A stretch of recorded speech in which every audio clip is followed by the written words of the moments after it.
தொடர்ந்து 7வது ஆண்டாக இன்றைக்கு ஏழை மக்களுக்கு அரிசி மற்றும் தேவையான பொருட்கள் அடங்கிய ஒரு நிவாரண பொருள் ஒரு கிட் அப்படியே பாத்தீங்கன்னா ஒரு பாட்டில எல்லா பொருளும் போட்டு அந்த உதவி செய்யக்கூடிய அருமை சகோதரர் சிறப்பான முறையில நான் கூட இவ்வளவு நல்லா பேசுறேன் தெரியல. நமக்கு இன்னொரு வேலை வந்துச்சு. அக்கீம் நிறைய பக்கம் மைக் கொடுக்க வேண்டிய சூழ்நிலை போச்சு. அவ்வளவு நல்லா பேசுறேன். அப்படி சிறப்பான முறையில ஒரு எழுச்சியான உரையை இங்கே நிகழ்த்தி அது மட்டுமல்ல இன்னைக்கு நிறைய ஏழை சகோதர சகோதரிகள் இஸ்லாமிய சகோதர சகோதரிகள் அதே போல குடும்பம் எல்லாம் ஒருங்கிணைந்து இந்த உதவியை செய்வது பெருமையாக இருக்கிறது. இந்த நிகழ்ச்சியை சிறப்பான முறையில நடத்தி கொண்டிருக்கக்கூடிய எங்களுடைய மாவட்ட சிறுபான்மை பிரிவுடைய அனைத்து இந்திய அண்ணா சிறந்த பேச்சாளருமான கோட்டை அக்கீம் அவர்களே, இந்த நிகழ்ச்சிக்கு வருகின்றக்கூடிய நம்முடைய ஜமாத்துடைய நிர்வாகிகள், ஜமாத்துடைய தலைவர் ஹாஜி பாய் அவர்களே, சிராஜுதீன் அவர்களே, அதே போல சாகுல் அமீத் அவர்களே, மொய்தீன் அவர்களே, திருமலை நகர் அசோசியேஷன் நிர்வாகிகளே, அதே போல அறக்கட்டளை அத்தனை உறுப்பினருக்கு நிர்வாகிகளே, தலைவர் அவர்களே, இந்த நிகழ்ச்சியை கலந்து கொண்டிருக்கூடிய இந்த பகுதியினுடைய பகுதி செயலாளர் அருமை தம்பி ரஃபீக் அவர்களே, பகுதி செயலாளர் அருமை தம்பி முஸ்தேன் அவர்களே, அதே போல பகுதி செயலாளர் மதனகோபால் அவர்களே, கோபால் அவர்களே மற்றும் வார்டுடைய செயலாளர்கள் முச்சி அவர்களே, மின்னவலி அவர்களே, இங்க இன்னும் நிறைய நிர்வாகிகள் நிறைய வந்திருக்கீங்க. அத்தனை பேருடைய இங்க வரக்கூடிய அத்தனை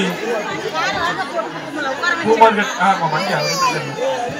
நம்முடைய பூ மார்க்கெட் அந்த அசோசியேஷனுடைய பொறுப்பாளரும் நம்ம கழகத்துடைய முக்கிய நிர்வாகியுமான நம்முடைய ரவிச்சந்திரன் அவர்களே, அதே போல ஆட்டோ காஜா உட்பட அத்தனை பேருக்கும் இங்க இருக்கக்கூடிய அத்தனை பொறுப்பாளர்களுக்கும் நன்றி வந்த வணக்கத்தை உரித்தாக்கி தம்பி பொதுவாக சொல்லிடலாம். சரியா? எல்லாத்துக்கும் நன்றி. இவருடைய பெரியவர்களுக்கும் தாய்மார்களுக்கும் சகோதர சகோதரிகளுக்கும் அத்தனை சகோதரிகளுக்கும் நன்றி வந்த வணக்கத்தை உரித்தாக்கி நேற்றைக்கு முன்தினம் அனைத்து இந்திய அண்ணா திராவிட முன்னேற்ற கழகத்தின் சார்பாக இப்தார் நோன்பு தரக்கூடிய நிகழ்ச்சி பிரம்மாண்டமான முறையிலே சென்னையில் நடத்தப்பட்டது. நம்முடைய பொதுச் செயலாளர் எடப்பாடியார் அவர்களால் நம்முடைய அண்ணா திமுக சார்பாக நடத்தப்பட்டு நானும் அதில் கலந்து கொண்டு நிறைய நம்முடைய இஸ்லாமிய சகோதரர்கள் முன்னணி தலைவர்கள் எல்லாம் கூட்டணி கட்சி தலைவர்கள் எல்லாம் கலந்து கொண்டார்கள். பாத்தீங்கன்னா இது முக்கியமான மாதம். அனைவரும் விரும்பக்கூடிய நோன்பிருந்து அவர் என்னென்ன நபிகள் நாயகத்தை வேண்டுகிறார்களோ எல்லாமே கிடைக்கக்கூடிய தினம். அந்த தினத்திலே இன்றைக்கு ஏழைகளுக்கு கிட்டத்தட்ட சொன்னார் பேசும்போது 100 பேருக்கு ஆரம்பிச்சு இன்னைக்கு 1200 பேருக்கு கொடுக்கக்கூடிய இடத்துல நாங்க இருக்கிறோம். சாதாரண குடும்பம்னாரு. அதாவது சாதாரண குடும்பங்கிறது மட்டுமல்ல, இந்த கொடுக்கக்கூடிய தன்மை நம்முடைய அக்கீம் அதுதான் முக்கியம்.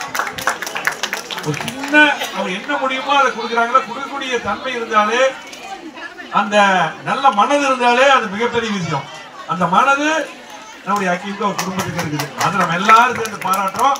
அவருடைய குடும்பம் எல்லாம் வல்ல இறைவன் நம்முடைய எல்லா அவர்களும் அதே போல எல்லா கடவுளும் உங்களுக்கு எல்லாமே வாழ்த்துக்கள் குடும்பத்துக்கும் உங்களுக்கு கண்டிப்பாக இருக்குது. நாங்களும் உங்களுக்காக பிரார்த்தனை செய்கிறோம் என்று சொல்லி இன்னைக்கு இஸ்லாமியர்களுக்காக மற்றவர்கள் எல்லாம் என்ன சொன்னாலும் சரி உண்மையாக அதிகமான திட்டங்களை தந்தது அரசு. அது மட்டுமல்ல என்ன பொறுத்தளவுக்கு என்றைக்கு நடந்த சகோதரர்கள் தெரியும்.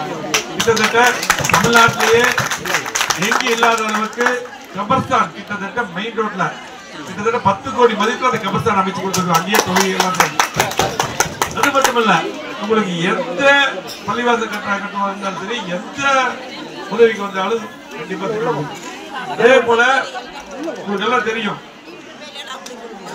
உங்களுக்கு நாகூர்ல பாத்தீங்கன்னா நாகப்பட்டினம் மாவட்டத்தில் போகும்போது அங்க மழை வெள்ளத்துல அந்த தர்கா வந்து மிகப்பெரிய பாதிப்பாச்சு. அன்னைக்கு நான் இன்சார்ஜா இருந்த உடனடியா எடப்பாடி முதலமைச்சர் போய் உடனடியா 5 கோடி செலவுல அந்த தர்காக்குள்ள இருக்கக்கூடிய அந்த சுவரெல்லாம் கட்டி கொடுத்தோம்.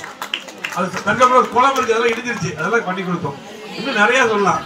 ஹஜ் கமிட்டியுடைய புனித பயணத்தினுடைய கட்டணத்தை 6 கோடி ரூபாய் கொடுத்துட்டு இருந்தாங்க. அதை மத்திய அரசு ரத்து பண்ணாங்க. இப்போ உடனடியா எடப்பாடியார் இருக்கும்போது எல்லாம் நிறைய ஜமாத்துடைய தலைவர்கள் எல்லாம் கூட வந்தாங்க. நல்லா கொடுத்து அந்த 6 கோடி மானியத்தை அம்மாவுடைய அரசு எடப்பாடியாரே நீ தர வேண்டும் உடனடியாக அந்த 6 கோடியை பெற்று கொடுத்தோம்.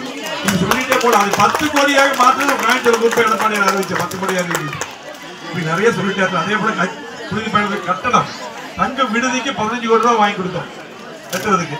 இப்படி நிறைய நம்ம சொல்லிட்டே போலாம். இன்னும் நிறைய பேருக்கு வேலை வாய்ப்பு நான் அமைச்சராக இருக்கும்போது நிறைய இஸ்லாமியர் வேலை வாய்ப்பு நம்ம நிறைய தம்பிகளுக்கு வாங்கி கொடுத்துருக்கோம். நிறைய வீடுகள் வாங்கி கொடுத்துருக்கோம். நிறைய சொல்லிட்டு போலாம். என்றைக்கும் எந்த பிரச்சனையா இருந்தாலும் உங்களுக்கு என்றைக்கும் உறுதியாக இருக்கும். அரசியலுக்கு அப்பாற்பட்டு என்றைக்கும் நாங்கள் சகோதரன் இதே போல எடப்பாடியார் உங்களுக்கு உறுதியாக கண்டிப்பாக எப்பொழுது இருப்பார் என்று சொல்லி நம்முடைய மீண்டும் ஒரு முறை அனைவர் சார்பாக ஹக்கீம் அவர்கள் இந்த உதவிகளை செய்யக்கூடிய அவருடைய குடும்பத்திற்கும் குறிப்பாக லத்தீப் பத்ருமா அறக்கட்டளை அத்தனை பேருக்கும் நெஞ்சார்ந்த மனமார்ந்த நன்றியை கூறி அனைவருக்கும் வாழ்த்துக்களை கூறி விடைபெறுவேன். நன்றி.